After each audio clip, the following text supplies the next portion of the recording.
Hey everyone, I'm Sabri Kumar. I work as a security architect and I spent years helping teams design, review, and strengthen their systems.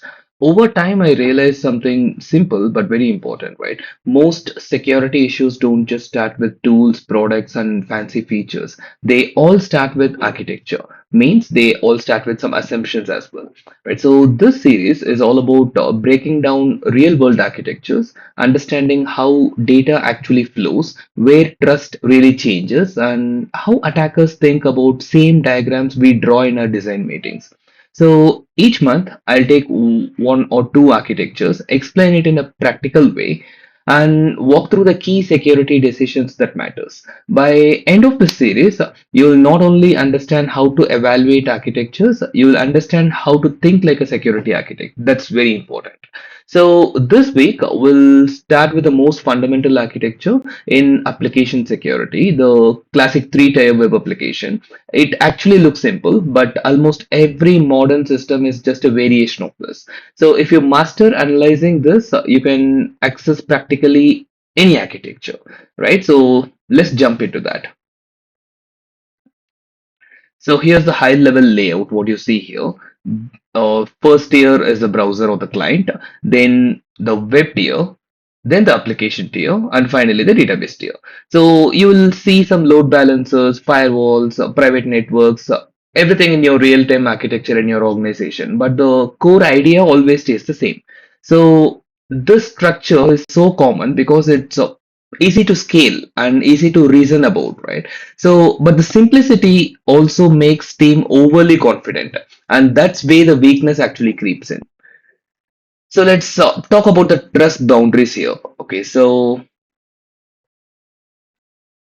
a trust boundary is simple. The point where one part of the system should stop trusting the assumptions of other part, right? So here we have three trust boundaries.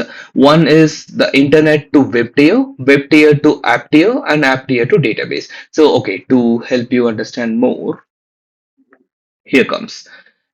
Every single major breach in this architecture traces back to one of these boundaries, what you see here in red, being handled casually or assumed to be safe, right? So, okay, let's deep dive on this. First boundary, what you see, the first red color, which is this one, right? So this is the internet to web tier. So threat actually comes from everywhere. Input is untrusted. Session begins here, right? So at this point itself, the session begins for you. The attack surface is widest as well.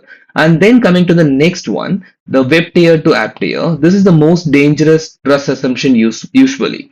Many developers subconsciously treat all traffic here as internal, which leads to a huge attack path ideally.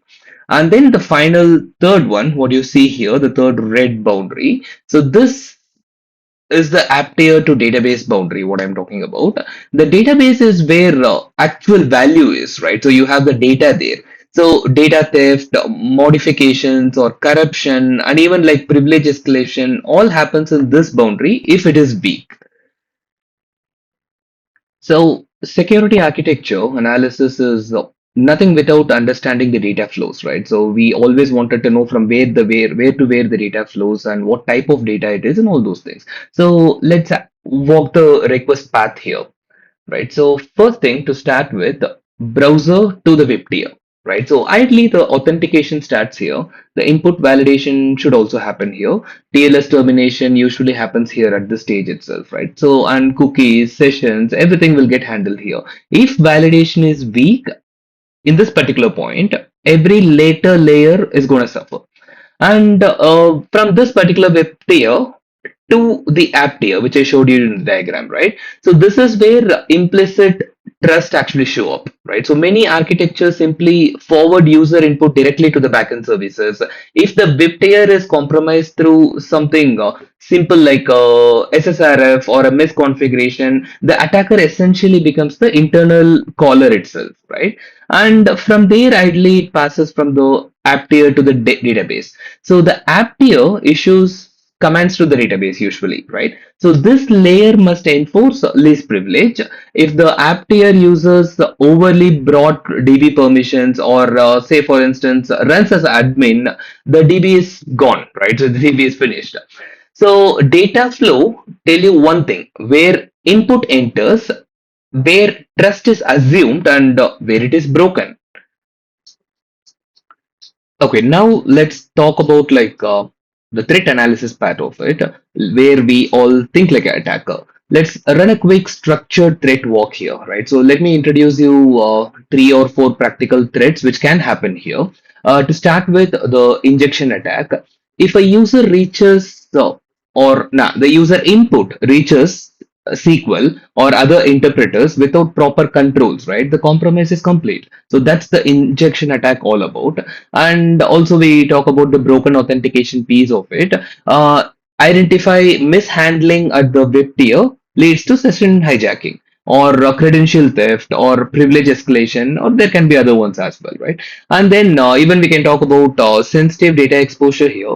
Data in transit and also data at rest must be handled correctly. Misconfigured TLS, or for instance, like you have a very weak encryption, or logging sensitive data fields, or obviously common flaws, right? We all need to avoid that. So during your assessment you need to focus on all these things.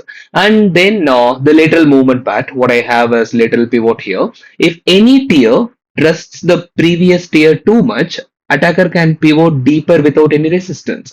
So let's walk through an example, maybe like step by step. Okay, so yeah, if you see here, attacker sends a crafted input in your first entry here. The web tier is tricked. Say, for instance, I told you about SSRF or file upload or misconfiguration and all, right? So that's how the web tier is getting tricked. And then they got access to the internal APIs. Obviously, they come here. And app tier actually trusted all the requests because it trusted the previous tier, as I mentioned before, right? Then app tier, what it does is it just queries DB with all the elevated permissions. Finally, the full data extraction happens. So this is how simple mistake actually combine together into serious breaches. Okay, now let's talk about the design decisions what an architect must evaluate and also help the solution architect design in that way, right? So this is where actually the security architects start adding more value. So these are the decisions that actually matter to us, right? So here I have listed two, three decisions. So these are not exhaustive but very important, right? So to start with authentication, as a security architect, you need to evaluate like where does the authentication happens, at which tier it is happening. Is it at the web tier or at the back end, or is it something delegated to identity provider? So each choice affects session management, token handling, and all the risks, right? So that's one. And if you talk about the authorization related decision, authorization is the most mishandled part of every three-tier application, according to me, right? So as a security architect, you must know where the policy lives, how it is enforced, where access is contextual, where the DB is enforcing additional rules. So without this level of clarity at this stage, right? So privilege escalations becomes very easy. Then if we talk about the secrets and credentials, what type of credential does each tier uses? Where are they stored?